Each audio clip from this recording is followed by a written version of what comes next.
Mas nós novamente, né? Deixa eu só adequar aqui para ficar bonitinho. Olá, meus amigos, novamente estamos aqui. A câmera estava descendo, por isso que eu fiz questão de consertá-la.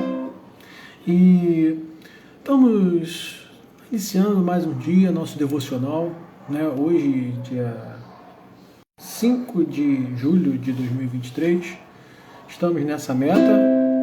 E vamos começar com um hino do HCC 174, Nome Bom Doce a Fé.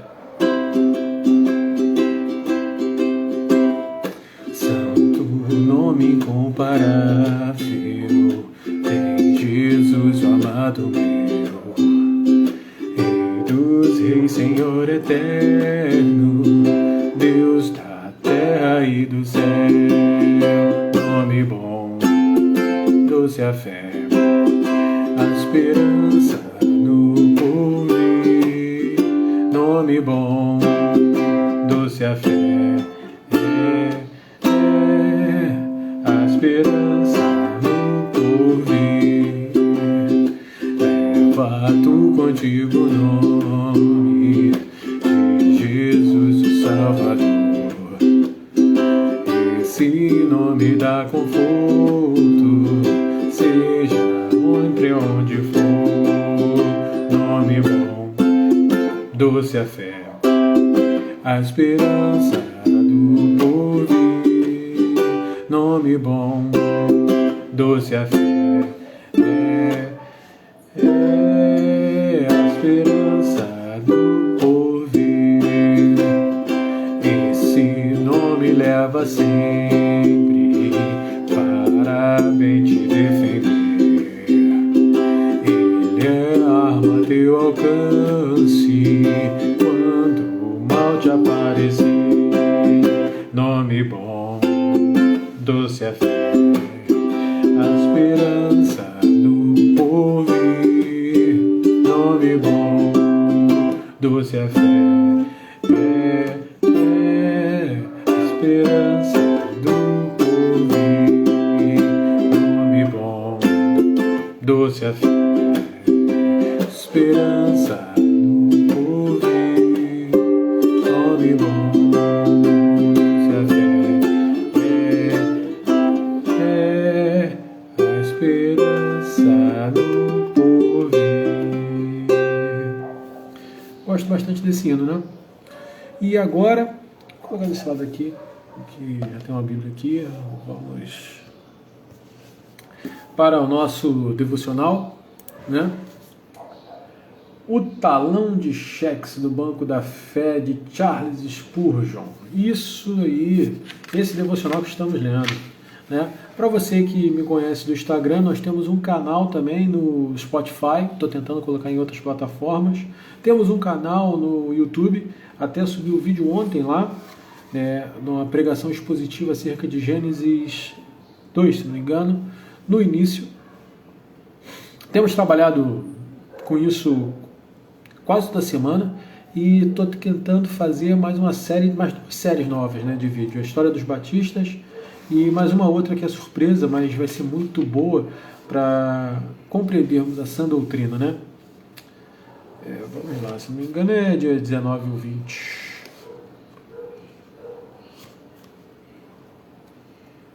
Dia 20, Apocalipse 2:7. Deixa eu marcar aqui. Vou marcar com a Raposinha Tamires. Aqui, ó, para quem nunca viu, essa é a Raposinha Tamires. Apocalipse 2:7. Último livro da Bíblia. Revelação de João acerca dos últimos tempos. Um livro polêmico.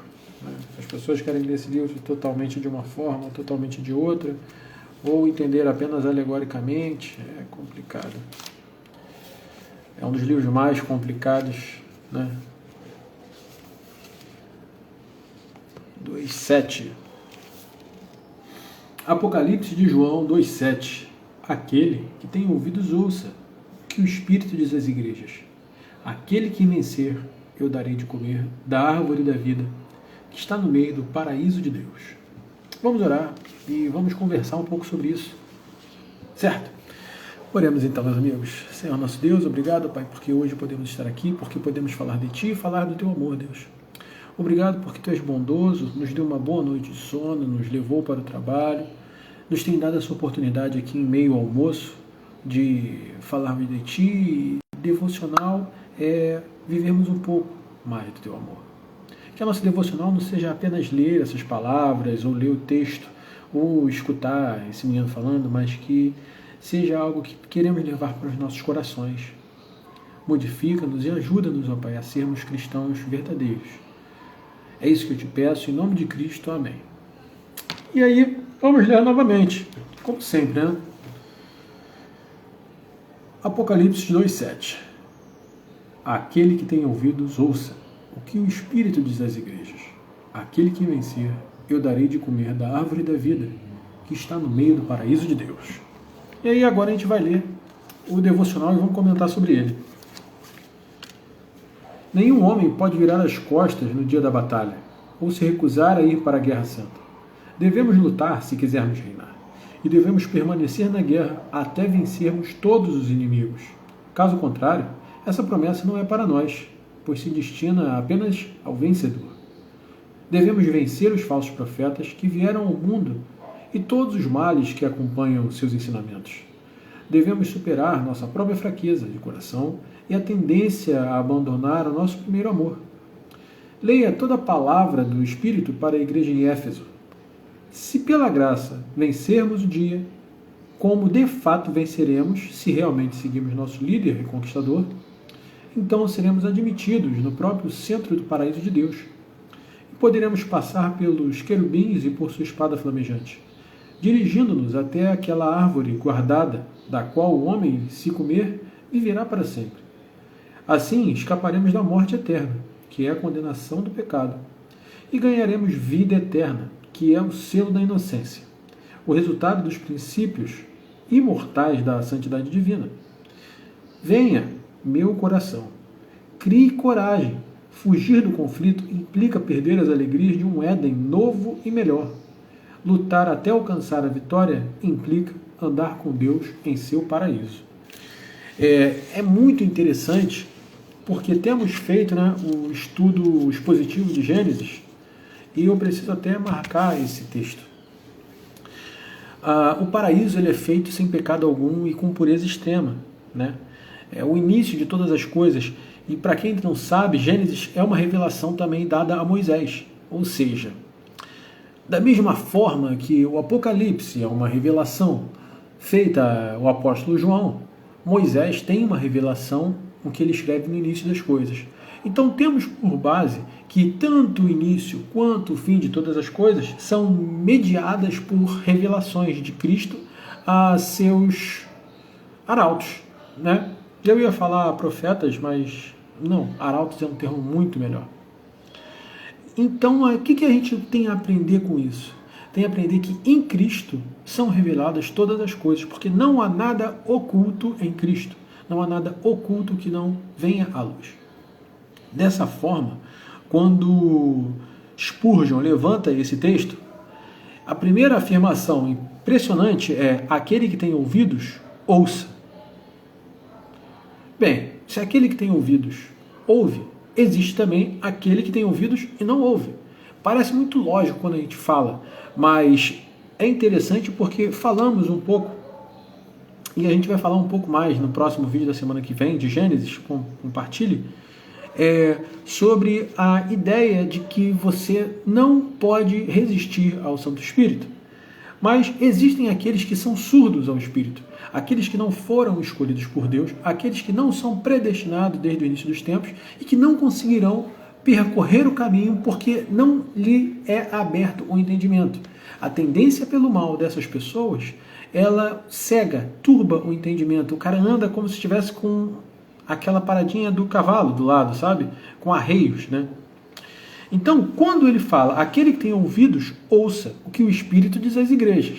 Ele está falando, aqueles que podem fazer algo, aqueles que foram escolhidos, ouça. Aquele que vencer, eu darei de comer da árvore da vida. Ou seja, Nesse texto, a gente tem a alusão clara ao Jardim do Éden. E o Jardim do Éden, né, como a gente falou no outro vídeo, ele pode ter sido retirado ou ele pode ter sido, na verdade, abre aspas, obliterado, e seria um novo Éden. Mas a árvore do conhecimento do bem e do mal, ela ainda está intacta, e a árvore da vida também, certo? A do conhecimento do bem e do mal, ela não é usada, né? Ela foi abandonada, na verdade. E a árvore da vida, ela está intacta, é isso que eu quis dizer. Até me embolei nas palavras, mas agora consegui consertar. Então, aquele que tem ouvidos, ou seja, aquele que é escolhido, aquele que foi predestinado desde o início dos tempos, aquele que Deus deu entendimento, deu condição, chamou de forma irresistível, ouça com atenção, porque o Espírito está falando às igrejas por meio de João. Aquele que vencer, darei de comer a árvore da vida. Ou seja, aquele pacto inicial que foi feito e o pecado original cometido por conta da não obediência do pacto inicial, que é o pacto das obras que foi proposto a Adão pelo Criador, ele não foi bonificado, mas ele foi concretizado e anulado em Cristo. Por que eu digo isso? Porque para aqueles que estão em Cristo, para esses, o pacto das obras, o pecado original, já não traz o malefício da morte eterna. Porque esses foram escolhidos e, como vimos há duas devocionais atrás, se não me engano, aqueles que estão em Cristo não serão lançados fora. Todo aquele que busca o nome de Deus, esse o achará. Então, como isso tudo ocorre? E para quem é essa promessa, né? Essa promessa é para aqueles que ouvem e para aquele que vencer. Vencer o quê? Vencer a vida? Vencer uma guerra? Vencer os desafios? Nesse sentido aqui, a gente pode abranger o sentido como Charles Spurgeon falou. Charles Spurgeon ele levou uma visão muito de guerra, porque ele tinha essa ideia de guerra, porque era uma Inglaterra de 1800, 1900, em que ele pregava. Então era muito próximo, né? Na verdade, eu acredito até que foi um pouco mais. Deixa eu até tirar essa dúvida aqui agora. Se tiver um breve relato da vida dele, não tem. Mas ele é contemporâneo do Marx, né?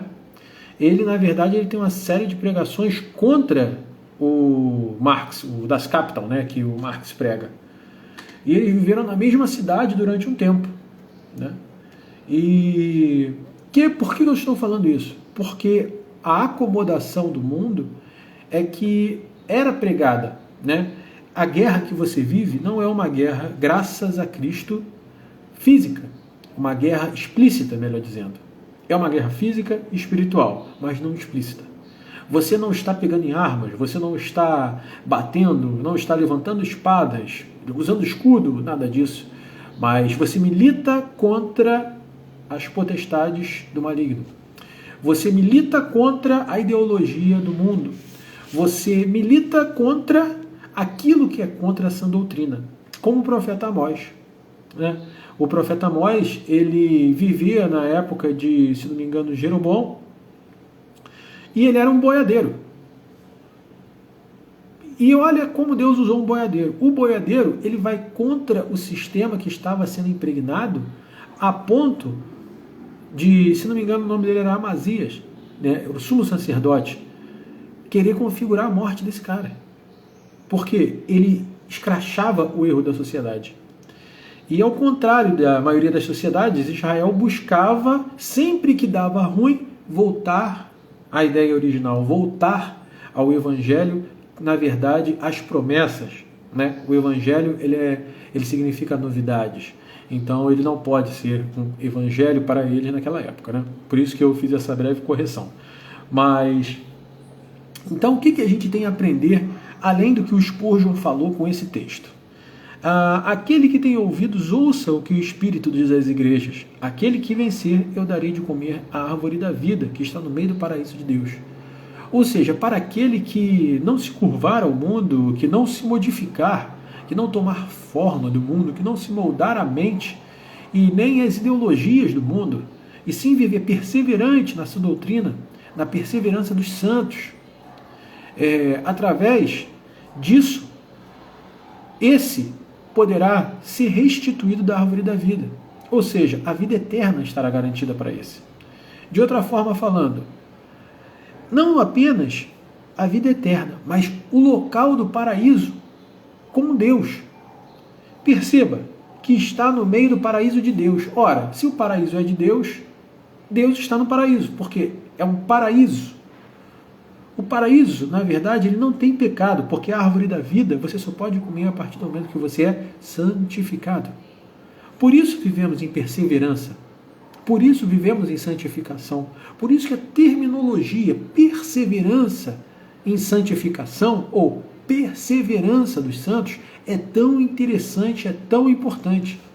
Porque apenas aqueles que foram escolhidos podem ouvir o que o Espírito diz às igrejas. Então, esses, quando vencerem a morte, que é o último aguilhão, ou seja, a morte não tem mais um ferroão, um aguilhão para te ferir, ela vai vir. Isso é fato. Por conta dos pecados que cometemos e por conta do pecado em geral, ela vem. Mas ela não vai te ferir mortalmente. Ela vai te matar na carne, mas não vai conseguir te matar no espírito, porque no espírito você já está vivificado. A esses que vencerem ao mundo e vencerem a morte, eu darei de comer a árvore da vida. Essas pessoas terão a condição de comer o fruto que nem Adão comeu, o fruto que foi tirado de Adão, que foi procurado, que foi protegido por querubins com espadas incandescentes. Esse fruto vai ser dado para aqueles que vencer, aqueles que podem escutar, aqueles que perseverarem na fé, perseverarem na santificação, perseverarem perseverarem, lógico, na santificação, eu ia falar na perseverança dos santos. Então, esses que perseverarem, essa igreja separada, escolhida, ela sim estará condicionada a viver com Deus no paraíso e comer da árvore da vida. É uma promessa que ela é uma promessa e ao mesmo tempo ela é um dever. Como a gente falou nos vídeos sobre Gênesis, essa promessa acerca da vida eterna, ela se torna um dever de todo cristão. Todo aquele que entende e pode confessar a Cristo, se confessardes com sua boca que Jesus Cristo é seu Senhor, e com teu coração entender que Cristo ressuscitou dentre os mortos e o Deus o ressuscitou, esse será salvo. Então, as pessoas que têm essa condição de entender, essas são salvas. Essas foram as que Deus predestinou e já os selou para que eles fossem dele desde o início. Essa ideia e essa convicção é que nos traz essa promessa. Que a gente pode passar por luta, a gente pode passar por problemas, provações, guerras de verdade, como a da Ucrânia, como a Primeira Guerra, como a Segunda Guerra, ou você acha que não existiam cristãos? Como a perseguição que existe na China, como a perseguição que existiu aos primeiros cristãos, mas se você perseverar na fé, você será um vencedor. Vencer significa aí não desistir da sua doutrina, da sua ideia. Não é uma ideologia. Cristianismo não é ideologia, é uma doutrina, é um modo de se viver. Então, quando você suja o cristianismo com uma ideologia, na verdade você está pecando não apenas contra a Escritura, mas contra o próprio Deus, ao qual ela é falada, ou a palavra a qual é dita dele.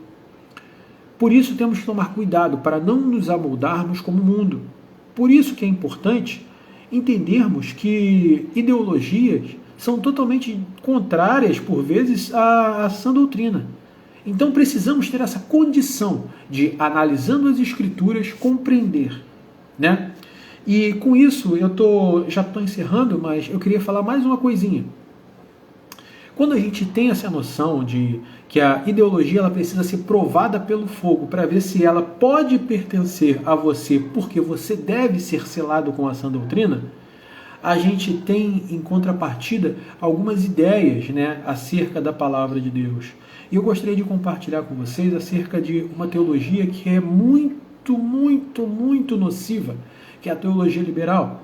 A teologia liberal, como eu falei no início, ela visa tanto o Apocalipse de João quanto o Gênesis, que é como se fossem os primeiros escritos que foram dados através de revelação a Moisés, apenas como fatos alegóricos. Eles são mitologias em que o cristão tira proveito de lições que são dadas. Exemplo, essa teologia liberal, a qual eu sou o contrário, ela dita que Adão e Eva no paraíso, na verdade, só estava dando a ideia do primeiro homem e primeira mulher, que evoluíram de uma linha evolutiva e, através do elo perdido, chegaram à condição de ser humano. Ela também fala que o dilúvio ele não existiu mundialmente, ele existiu só naquela região e foi muito pequeno, né? A arqueologia ela corrobora para algumas narrativas, ora criacionistas, ora, né, de teologia de cunho especulativo, de teologia liberal. Tanto a arqueologia como a maioria das ciências, elas têm o cunho especulativo. É dado isso na ciência. A ciência ela não consegue ter certeza absoluta de nada, tá? Eu queria deixar isso claro. Por quê? Ela cria uma tese para criar uma comprovação e dessa comprovação ela precisa ter um teste. Tendo o teste comprovado, tem uma prova e assim você chega até o axioma, que é não precisar mais falar. Exemplo, o quadrado é um quadrado. Quando eu falo quadrado, você entende que ele tem 4 lados de 90 graus, né? Pronto, 4 lados de 90 graus. E esses 4 lados de 90 graus, eles são segmentos de reta que têm o mesmo tamanho. Isso é um quadrado. Um círculo é um axioma também. O que é um círculo? É uma figura que tem 360 graus.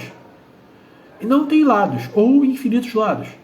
Dessa forma, um axioma, na verdade, ele retrata uma verdade absoluta. Coisa que a ciência poucas vezes vai conseguir te comprovar. Até porque o espírito da ciência é a ideia da tese, antítese e síntese, né? Que você cria uma tese, alguém vem com uma antítese que é contra essa tese e aí por fim você tem uma síntese, que é a conclusão da tese sobre a antítese da antítese sobre a tese, né? E aí essa síntese pode se tornar uma tese novamente, e aí você continua configurando a ciência. Por que estamos falando tudo isso? Porque por vezes a teologia liberal, ela quando é doutrinada, ela pode causar tanto dano que dentro da igreja você pode ter pessoas que não são aqueles que conseguem ouvir. Eles têm ouvido, mas eles não conseguem ouvir o espírito das igrejas porque eles foram turbados, eles foram perturbados, eles foram como se tivessem feito surdos, cegos, porque foi ensinada uma teologia errada. E essa é a minha maior preocupação com relação a tudo que falamos aqui. Por isso que eu sempre prezo para falarmos da sã doutrina. A sã doutrina, ela prova as ideologias. Quando você chega com uma ideologia e ela não se sustenta frente à palavra de Deus, essa ideologia ela é errada, né? Então, agora explicado, podemos concluir, né?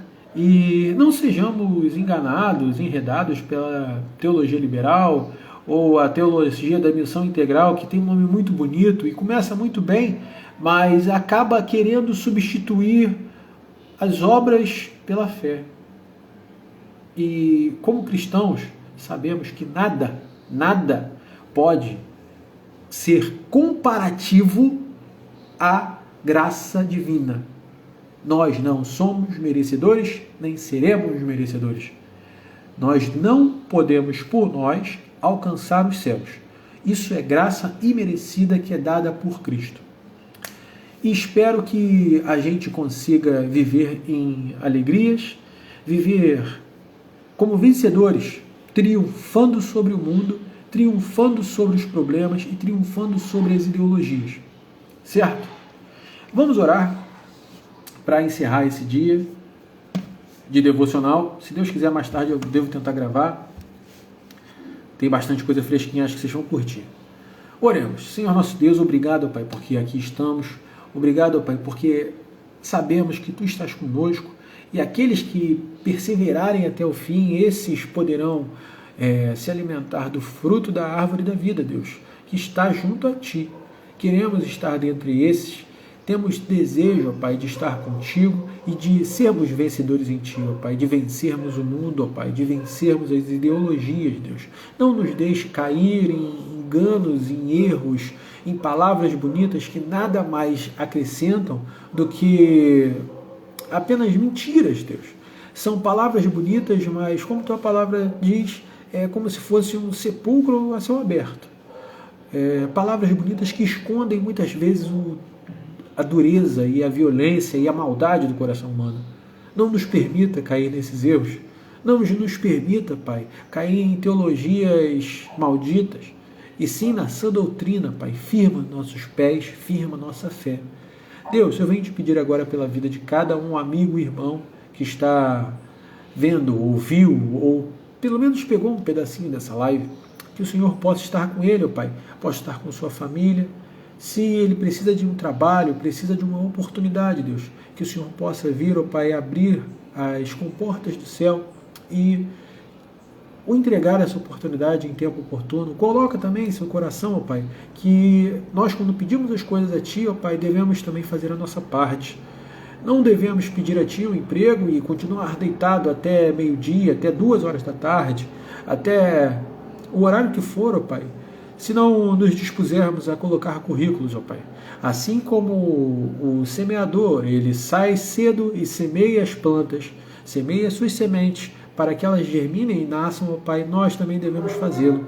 Então, Deus, eu te peço que o Senhor possa estar com esses irmãos, ó Pai, possa estar dando a oportunidade. Também te peço para aqueles irmãos, ó Pai, que igual a mim trabalham por conta própria, e que esses irmãos, Pai, possam ter novos clientes, novos contratos, novas oportunidades, ó Pai, novos locais de trabalho, Senhor. Deus, também te peço pelos irmãos que estão enfermos, adoentados, que o Senhor possa derramar seu bálsamo, ó Pai, a sua forte mão possa os sustentar e os guiar, possa os cobrir, ó Deus. Deus, esteja conosco, ó Pai, perdoe nossas falhas, nos ajude a entendermos, Pai, aquilo que precisamos mudar efetivamente em nossas vidas. Auxilia-nos a viver conforme a Tua vontade e o Teu querer, ó Pai. E que a graça de Jesus Cristo, ó Pai, o Teu amor, o amor de Deus, nosso eterno e poderoso Pai, e as consolações do Santo Espírito de Deus, seja conosco, ó Pai, e seja com todos os irmãos que professam a mesma fé, de acordo em toda a face da terra, Pai. Também, Pai, antes dessa bênção, eu te peço que o Senhor possa proteger-nos, ó Pai, e ajudar-nos, ó Pai. Abençoe, Pai, nossos vizinhos aqui de casa, os vizinhos daqueles que escutam, ó Pai. Que o Senhor possa fazê-los prosperar, ó Pai, mas não apenas financeiramente, mas espiritualmente, Deus. Proteja, ó Pai, esteja com meu pai, com a minha mãe, ó Pai. Esteja com a dona Angelita, que é a mãe da Tamires, a minha sogra. Esteja com o meu casamento e com minha esposa, ó Pai. Esteja com as minhas cunhadas e com minha irmã, ó Pai. Esteja, Pai, com meus concunhados e com a minha sobrinha, Deus. É isso que eu te peço. Esteja também trazendo aquelas pessoas que estão afastadas de Ti, ó Pai. Aquelas que são escolhidas, mas por algum motivo se afastaram, se esfriaram. Então que o Senhor possa estar as aproximando, ó Pai, porque temos noção e certeza, como falamos, nenhuma gota do Teu sangue foi derramado em vão. Todo aquele que é escolhido de Ti, esse será salvo. E sabemos disso. E sabemos que esses que serão salvos devem perseverar na santificação, Deus. Então auxilia-nos para que vivamos. É isso que te peço, em nome do Seu Filho amado Jesus Cristo, que oro. Amém. E é isso, meus amigos. Não esquece de correr lá no canal, tá? Fé Reformada Batista, Reforbat. Eu acho que é esse o nome do canal. E também na Spotify. Spotify é Pedro Suliano. Se você vir isso daqui, coloca nos seus stories, marca alguma pessoa para poder as pessoas também ver. Mas não quero ficar famoso, não. Eu quero falar a palavra de Deus. Quero conversar sobre isso, conversar sobre teologia, conversar sobre aquilo que Deus tem feito e que pode fazer. E aprender mais, é lógico. É isso. Obrigado e até mais, meus amigos.